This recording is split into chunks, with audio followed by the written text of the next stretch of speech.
दोस्तों नमस्कार, मेरा नाम प्रशांत है और आप देखना शुरू कर चुके हैं आपका अपना चैनल खुदरंग। आज का ये वीडियो जैसा आपने थंबनेल देखा है उसी के इर्द गिर्द रखने वाला हूं। क्योंकि बहन जी भी अब वोट चोरी का खेल और कैसे वोटों की खरीदारी हो रही है उसका खेल जो चल रहा है उस पर खुला बयान दे दिया है। खुले तौर पर अपने कैडर को, बहुजन समाज पार्टी के पदाधिकारियों को ये संकेत दे दिया है, ये इशारा कर दिया है कि अब अगर बसपा को सरकार बनानी है तो आपको इस खेल को भी समझना पड़ेगा इन द सेंस कि भारतीय जनता पार्टी की सरकार चुनाव आयोग के साथ मिलकर के किस तरीके से चुनाव में हेरफेर कर रही है। मशीन की बदौलत हो, चाहे एसआईआर की बदौलत हो, चाहे सरकारी मशीनरी के दुरुपयोग की बदौलत हो, जैसा बिहार में हुआ। ये तमाम सारे हथकंडे अब आपको समझने पड़ेंगे ताकि भाजपा की वोट चोरी को रोका जाए प्रभावी तरीके से, जिस तरीके से रामगढ़ में रोकने का काम बहुजन समाज पार्टी के पदाधिकारियों और कार्यकर्ताओं ने किया। आज के इस वीडियो में मैं एसआईआर से जुड़ी हुई कैसे खेल हो रहा है पूरे देश में एसआईआर का, किस तरीके से भाजपाई जो है दबाव बना रहे हैं बीएलओस पर, वो खबर आपको बताऊंगा। बिहार में कहां कहां खेल हुआ है उस पर बात करूंगा और ऑब्वियस सी बात है ये सारा का सारा घटनाक्रम बहन जी के उस बयान से ही जुड़ा हुआ है। सारी पोल पट्टी आज के इस वीडियो में खुलने जा रही है। सबसे पहले मैं आपको बता देता हूं, एक बड़ी खबर है जहां से ये बीएसपी सुप्रीमो का बयान निकल के सामने आया।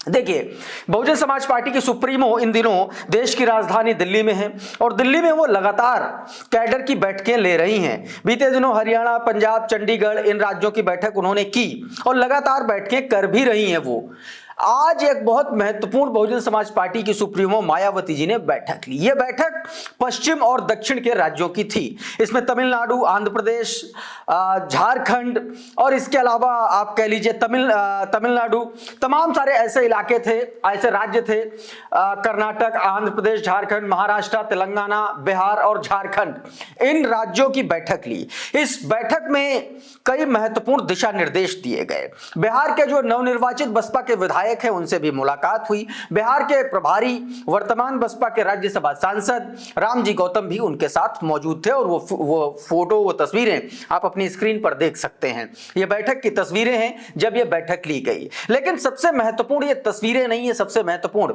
जो बहन जी ने बैठक में कहा वो है, और उसमें जो सबसे बड़ी बात उन्होंने कही वो एसआईआर को लेकर के, वो वोट चोरी को लेकर के। देखिए, 5 पॉइंट में बीएसपी सुप्रीमो की पूरी बैठक का लबोलुआब है, लेकिन उसमें जो तीसरे नंबर का पॉइंट है वो आप देखिए, मैं उसको आपको दिखाने की कोशिश करता हूं। उसमें क्या बताया गया है? बताया गया है कि वोटर लिस्ट के सघन पुनरीक्षण यानी कि एसआईआर, स्पेशल इंटेंसिव रिवीजन के प्रति गंभीरता से ध्यान देने की पर बल दिया गया है। यानी कि मायावती जी ने यह कहा है कि जो एसआईआर देश भर में हो रहा है, चुनाव आयोग जो करा रहा है, इस पर बहुत माइन्यूट नजर रखनी है, अपने मतदाताओं को जागरूक करना है, एसआईआर के बारे में बताना है, कैसे अपना नाम, फॉर्म का क्या पूरा सिनेरियो है, उन सब के बारे में समझाना है। और तमाम सारे राज्यों में बसपा के पदाधिकारी कैडर कर भी रहे हैं। उत्तर प्रदेश में बसपा ये काम बड़ी शिद्दत से कर रही है और बाकी राज्यों को भी उन्होंने यही बात कही कि जो एसआईआर है उसके प्रति गंभीरता से ध्यान देने पर की जरूरत है। और यह भी कहा कि अभी जो वर्तमान में जो आम चुनाव हुए या बिहार के विधानसभा चुनाव हुए, चौथे नंबर का पॉइंट देखिए क्या बताया कि कई राज्यों में और अब बिहार विधानसभा आम चुनाव के जो नतीजे आए वो चौंकाने वाले हैं, उनसे सबक सीखने की जरूरत है।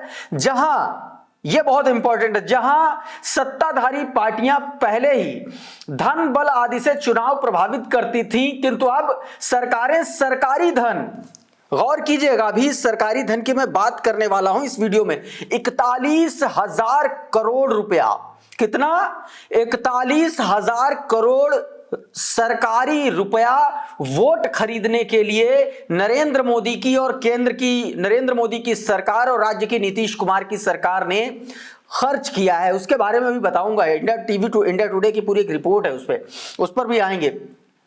तो ये उसमें उन्होंने कहा कि अब जो है सरकारें अब सरकारी जो पैसा है उससे भी चुनाव को प्रभावित अपने पक्ष में प्रभावित कर रही हैं और ऐसे में चुनाव जीतने की चुनौती अब पहले से कई गुना ज्यादा बढ़ गई है। देखिए, ये सबसे ज्यादा इंपॉर्टेंट बात है। एक बात उन्होंने और कही, जो 6 दिसंबर को कार्यक्रम होने वाला है, उन्होंने ये कहा कि दिखावे, जो तमाम सारे ऐसे दल हैं जो दिखावे के लिए करते, वैसा नहीं, ऐसा महापरिनिर्वाण दिवस का कार्यक्रम होना चाहिए जिसमें ये फील आए, ये सेंटिमेंट बने कि ये लोग असली मिशनरी हैं और असली बाबा साहब के अनुयायी हैं। तो ये भी उन्होंने आदेश दिया। लेकिन तीसरे और चौथे नंबर का जो पॉइंट है, मुझे लगता है इस पर बात करने की बहुत ज्यादा जरूरत है, क्योंकि हाल फिलहाल में जो बिहार के विधानसभा चुनाव दोस्तों हुए, उसमें अलग अलग तरीके के आरोप लग रहे हैं। मैं उन पर आऊंगा, लेकिन अभी जो SIR चल रहा है उसकी मैं बात करता हूं। एक छोटा सा केस लेते हैं। उत्तर प्रदेश में यह कहा जा रहा है, यह खबर निकल के सामने आई है कि जो चुनाव आयोग ने कहा, जो 2003 की जो सूची है उसको निकालिए, उसको डाउनलोड करिए और उसी के आधार पर SIR कर डालिए। ये सूर्य प्रताप सिंह रिटायर्ड IAS है। इन्होंने एक ट्वीट किया, इनके हवाले से मैं आपको बताने की कोशिश कर रहा हूं। ये तस्वीर है, ट्वीट है उनका स्क्रीन पर। क्या बता रहे हैं कि यूपी में SIR की प्रक्रिया जो है वो दूसरी नोटबंदी जैसी लग रही है। दूसरी नोटबंदी जैसी यानी कि पूरी की पूरी तरीके से ब्लफ है, पूरी तरीके से फ्रॉड है। कह रहे हैं कि 2003 की वोटर लिस्ट डाउनलोड करो और 20 साल पुराने नाम, एपिक नंबर जो EPIC नंबर है, पार्ट नंबर खोज करके फॉर्म भरो। अब ये आम जनता से और BLO से ये बात कही जा रही है। एक बात बताइए, आम जनता इतनी जागरूक कब से हो गई? गांव खेड़े की जनता इतनी जागरूक कब से हो गई? पर असल सवाल इसमें पूछा गया कि गांव का बुजुर्ग, महिला, मजदूर, अनपढ़ व्यक्ति ये लिस्ट कहां से लाएगा? गांव में नेट नहीं है, प्रिंटर नहीं है, ये व्यवहारिक नहीं है। एक BLO पूरे गांव का फॉर्म कैसे भरेगा? 2003 की लिस्ट कौन देगा?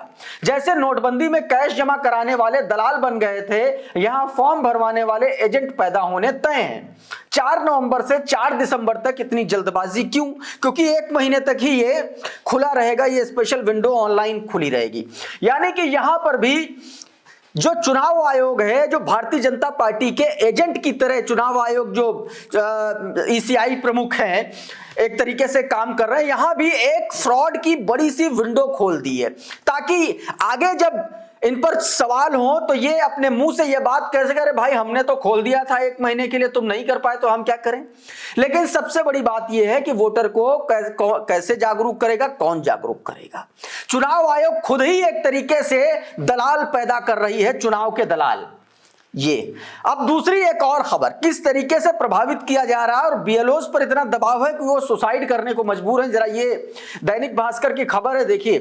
वोटर लिस्ट रिवीजन, केरल और राजस्थान में BLO ने खुदकुशी की, परिवार वाले बोले काम का दबाव था। 12 राज्यों में अब तक 49 करोड़ फॉर्म जो है बटे हैं। ये दोस्तों SIR की स्थिति है। ये जो BLO दोस्तों जिन्होंने सुसाइड किया, राजस्थान में मुकेश जांगिड़, केरल में अनीश जॉर्ज और मध्य प्रदेश में भी उदय भान सिहारे, तमाम सारे ऐसे BLOs हैं जो सुसाइड कर रहे हैं और आरोप लगा रहे हैं कि एक बहुत बड़ा दबाव है भारतीय जनता पार्टी के नेताओं का। और ये बात देखिए, बाकायदा FIR दर्ज कराई गई है छत्तीसगढ़ में। ये FIR, ये शिकायत की कॉपी है, माफ कीजिएगा, ये शिकायत दर्ज कराई गई है। भाजपा पार्षद, देखिए क्या लिखा हुआ है, भाजपा पार्षद अंबर अग्रवाल द्वारा शासकीय BLO को धमकाने, कार्य में बाधा डालने एवं डराने धमकाने के संबंध में शिकायत। ये छत्तीसगढ़ में एक महिला ने, ये महिला BLO ने ये शिकायत की है, ऐसा बताया जा रहा है। और BLO ने कहा है कि भारतीय जनता पार्टी के नेता जो हैं वो अपने हिसाब से SIR करने का दबाव बना रहे हैं। इस तरीके की भी दोस्तों तस्वीरें सामने आ रही। तो आप ये सोचिए कि SIR के नाम पर कितना बड़ा खेल हुआ। बिहार में भी आप देखिए, लगभग 150 ऐसी सीटें हैं, 150, बिहार की 150 ऐसी सीटें हैं। ऐसा दावा किया जा रहा है तमाम सारी रिपोर्ट्स में कि 150 ऐसी सीटें हैं जहां पर जो SIR के बाद जिन विधानसभा सीटों पर जितने वोट बढ़े, उस लगभग उतने ही मार्जिन से, लगभग थोड़ा बहुत इधर उधर करके लगभग उतने ही मार्जिन से वहां पर भारतीय जनता पार्टी, जेडीयू और एनडीए के उम्मीदवार चुनाव जीते। अब ऐसे में ये सवाल उठ रहे हैं कि आखिर ऐसा क्यों हुआ। और आप देखिए कि चुनाव की जब घोषणा हुई उस वक्त बिहार में वोटर्स के नंबर कुछ और थे, लेकिन जब चुनाव खत्म हुआ दोनों चरणों का, उस वक्त 3 लाख या 2 लाख वोटर अचानक से बढ़ गए। इसका भी जवाब ज्ञानेश कुमार आज तक नहीं दे पाए हैं। जरा ये वीडियो देखिए आप। चुनाव आयोग जी नमस्कार। ये क्या कमाल आपने कर रखा है बिहार में। आपके हिसाब से बिहार में 7.42 करोड़ वोटर हैं, लेकिन 11 नवंबर 2025 वोटिंग खत्म हो जाने के बाद आप जो प्रेस रिलीज निकाल रहे हैं उसके हिसाब से 7.45 करोड़ मतदाताओं ने बिहार में वोटिंग की, मतलब 3 लाख ज्यादा ने कर दी। ऐसा कैसे हुआ? पहली बात तो ये। दूसरा इशू, इसमें आप ये बता रहे हैं कि 7.45 करोड़ मतदाताओं ने जो वोटिंग की वो कुल वोटर जितने भी हैं उसका 66.91% टर्नआउट है। तो कुल वोटर कितने हुए? 12 करोड़। 12 करोड़ वोटर होंगे तब जाकर के आपका ये फिगर मैच करेगा। आपने गड़बड़ क्या की है ये आप देख लीजिए, लेकिन मेरे हिसाब से आपके आंकड़े गलत ही नहीं महागलत हैं, क्योंकि 100% वोटिंग दिखाने के बाद आप कह रहे हैं कि 67% वोटिंग हुई है। यदि 67% वोटिंग हुई है और आंकड़े नंबर्स के हिसाब से पूरा 7.45 करोड़ हो गया, तो फिर ये 67% क्या 12 करोड़ का है? 12 करोड़ वोटर थोड़ी ना बिहार में। अब आप ये समझ गए होंगे कि किस तरीके से इतना बड़ा खेल चल रहा है। अगर नहीं समझे हैं तो आपको खेल का या प्रयोग का एक और उदाहरण दिखाता हूं। जरा ये तस्वीरें देखिए। ये बिहार के वो महारथी हैं जो भारतीय जनता पार्टी और एनडीए गठबंधन से ताल्लुक रखते हैं। इसमें 2 चेहरे ऐसे हैं जो कल उप मुख्यमंत्री पद की शपथ लेने जा रहे हैं। अब इनके वोट्स के नंबर्स देखिए, 1,22,480, 1,22,408, 1,22,491, 1,22,494। अब आप ये हमको बताइए कि ये संयोग है या प्रयोग है कि कोई भी ऐसा नेता नहीं है बड़ा जिसके वोट मार्जिन इतना मतलब क्लोज मार्जिन से आगे पीछे रहे हों। और ऊपर के दोनों चेहरे सम्राट चौधरी और विजय सिन्हा, ये दोनों उप मुख्यमंत्री थे और फिर बनने जा रहे हैं। तो इस पर भी सवाल उठाए जा रहे हैं दोस्तों। अब एक और सवाल आपको बताता हूं कि कैसे 41,000 करोड़ रुपयों की रेवड़ी बांट दी गई। वरिष्ठ पत्रकार राजीव रंजन सिंह बता रहे हैं कि कैसे चुनाव से पहले नीतीश कुमार और भारतीय जनता पार्टी की सरकारों ने जो जीविका दीदी थी उनको किस तरीके से बड़ा सिस्टमैटिक तरीके से पैसे बांटे ताकि एक जीविका दीदी 4 महिलाओं को इन्फ्लुएंस कर सके उस पैसे के बल पर। और यह सीधे तौर पर सरकारी तौर पर हो रहा था और चुनाव आयोग आंखें मूंदे बैठे रहा था। सुनिए जरा राजीव रंजन क्या कह रहे हैं। चुनाव आयोग की निष्पक्षता के बारे में अब कुछ भी कहना बेकार है। पॉलिटिकल पार्टीज को लेवल प्लेइंग फील्ड मुहैया कराने का काम इलेक्शन कमीशन का। अब आप बताइए, परसों चुनाव होना है और फ्राइडे के अकाउंट में अगर 12 लाख महिलाओं के अकाउंट में 10,000 आया है और वो 5 महिला से कहती है कि मेरे 10,000 आ गए, तुम्हारे कब आएंगे? मेरे तो नहीं, तुम्हारे अगले आ जाएंगे, नीतीश जी की सरकार रहेगी। तो 1 करोड़ 10 लाख के अकाउंट में आप पैसे डाल रहे हो और उसको एक महिला 4 महिला से कम कह रही है, तो 4 करोड़ तक जा रहा है ना बात। और इलेक्शन कमीशन मूक दर्शक बन करके यहां अशोक रोड पर बैठ करके तमाशा देख रहा है। इसके अलावा दोस्तों एक और मैं आपको खबर दिखाता हूं। बक्सर की सीट पर एसआईआर के बाद 30,000 वोट बढ़े और भारतीय जनता पार्टी और एनडीए का कैंडिडेट उतने ही वोटों से जीत गया। संदीप चौधरी की डिबेट में देखिए राजेश राठौर जो हैं उन्होंने किस तरीके से, जो कांग्रेस के प्रवक्ता हैं, वो किस तरीके से यहां की बात बता रहे हैं। इसमें बहुजन समाज पार्टी का भी जिक्र किया गया है, वो कैसे वहां पर प्रभावित हुए देखिए जरा। 2025 में जो पोल होता है वो लगभग 1,90,000 होता है, यानी कि 30,000 ज्यादा। कोई बड़ी बात नहीं, 30,000 ज्यादा हो सकता है, इसमें कहीं दो राय नहीं है। अब देखिए कि हमारे प्रत्याशी को 3,000 वोट कम 2020 के बनस्पत मिलता है, लगभग 57,000 मिलता है। अब बीएसपी ओवैसी के पार्टी को उतना ही वोट मिलता है, लगभग 29,500 यानी कि 30,000।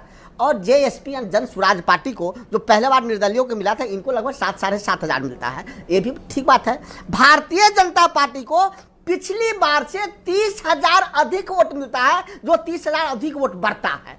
एक सवाल है आपके दोस्तों, इस तरीके से वोट चोरी वोट खरीदारी चल रही है और इसी बात को लेकर के बहन जी ने एक बार फिर से अब अपने कैडर को यह कह दिया है कि अब ज्यादा सतर्क रहने की जरूरत है।